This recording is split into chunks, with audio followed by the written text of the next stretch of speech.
আসসালামু আলাইকুম। সো আমাদের কাছে আরেকটা ল্যাপটপ আসছে। মোট ২টা আসছে আরকি। একটা আসছে এই যে। তো ২টা আসছে এইচপিরই। এটা প্রবলেম হচ্ছে আপনার পাওয়ার আসে না। মানে নো পাওয়ার। তো আজকে আমরা দেখি আসলে প্রবলেমটা কী এবং আমরা এই পর্বে কিন্তু কাজটা দেখাবো বিষয় এরকম কিছু না।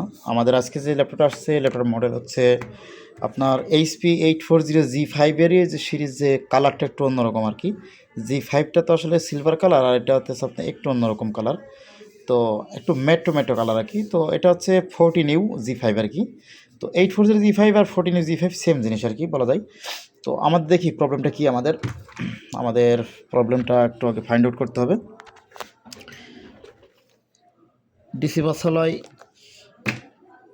সাপ্লাইয়ের যে ডিসি পোর্ট আছে পোর্টটা আমরা একটু ইন করি, দেখি অবস্থা কি দাঁড়ায়। আমরা একবার দেখছিলাম অবশ্য, এই দেখছেন লাগানোর সাথে সাথে এই যে আচ্ছা, মানে এটা হচ্ছে এক কথা বলতে গেলে শর্ট দেখাই।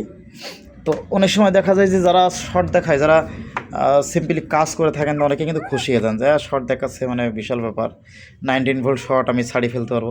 অনেক সময় দেখা যায় এই বোর্ডগুলো পুরা থাকে, বুঝছেন। এই বোর্ডগুলো মেন সমস্যা হচ্ছে বোর্ড পুরা থাকে, ফিজিক্যাল ড্যামেজ থাকে আর কি। তো দেখা গেলো বোর্ড পুড়িয়ে গেছে, 3 ভোল্ট 5 ভোল্ট আইসি টাইসি পুড়িয়ে মানে বিশ্রী অবস্থা আর কি। তো এই ল্যাপটপ যেহেতু আমার কাছে আসছে, এটা পুরা আছে কি না এটাকে দেখতে হবে আমাকে। আর এখানে দেখছি কি নাট নাই কিন্তু, হ্যাঁ এখানে নাট নাই, মানে ল্যাপটপটা অবশ্যই পুরা, মানে আমি এটা ধারণা করতে পারি। তো তারপরে ধারণা করতেছি না, জাস্ট আমি আগে খুলে দেখি অবস্থাটা কোন দিকে যাই। যদি আপনার 19 ভোল্ট শর্ট থেকে যদি সমস্যাটা হয়ে থাকে তাহলে তো খুবই ভালো কথা, কাস্টমারটা বেঁচে গেল। আর যদি বোর্ড পুরা থাকে বা সিপ শর্ট হয় এই ধরনের কোনো ইস্যু হয় তাহলে তো আসলে গেলে চলে, বিষয়টা এরকম থাকে। বোর্ড পুরা হলে আমারই ব্যাপার না, বাট সিপ শর্ট হলে সমস্যা। দেখি আমরা আগে একটু ভালো করে দেখি, আমরা যে কী অবস্থা। ব্যাটারি ডিসকানেক্ট করি, আমরা করে দেখি। 3 ভোল্ট 5 ভোল্ট 1.8 ভোল্ট 2.5 ভোল্ট সব কিছুই মনে হচ্ছে মোটামুটি ঠিক আছে। এখন ল্যাপটপটা খুলতে হবে, আগে খুলে দেখতে বোর্ডের ওই পাশে কী অবস্থা। আমরা বোর্ডটা আগে খোলা ব্যবস্থা করতে হবে। খুলে আমরা ফিজিক্যাল ড্যামেজ থেকে দেখবো এবং দ্বিতীয় পর্বে আসলে দেখাবো যে আসলে এটা সার্ভিস হয়েছে কি হয়নি বা কী বিষয় না হয়। সার্ভিস হইলেও কী ধরনের প্রবলেম ছিল সেটা কিন্তু আমরা দেখিয়ে দেবো ইনশাল্লাহ। তো আমরা একটু অপেক্ষা করি। তো মাদারবোর্ডটা আসলে আমি মোটামুটি যা দেখলাম তাতে কোনো ফিজিক্যাল ড্যামেজ আমি দেখছি না, মানে পুরা বা এরকম কিছু দেখছি না। যদি পুরা না থাকে, যদি 19 ভোল্ট শর্ট দেখাচ্ছে আমার এখানে দেখলে 19 ভোল্ট শর্ট দেখাই এবং ব্যাটারি সেকশনে শর্ট দেখাই।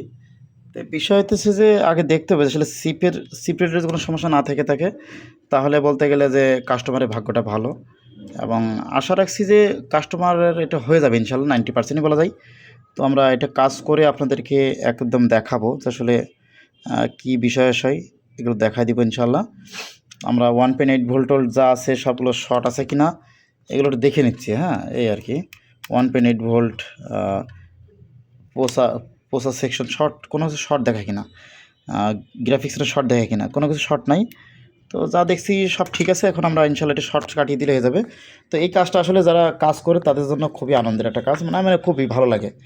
ছোটো একটা কাজ তো এই জন্য আর কি, সবার কাছে এটা পছন্দের একটা কাজ যে অল্পতে হয়ে যায়, হ্যাঁ এর একটা বিষয় আর কি। তো অল্পতে হয়ে যায়। তো এই কাজগুলো আমরা স্বাচ্ছন্দ্যে কাজগুলো করতে পারে অনেকেই।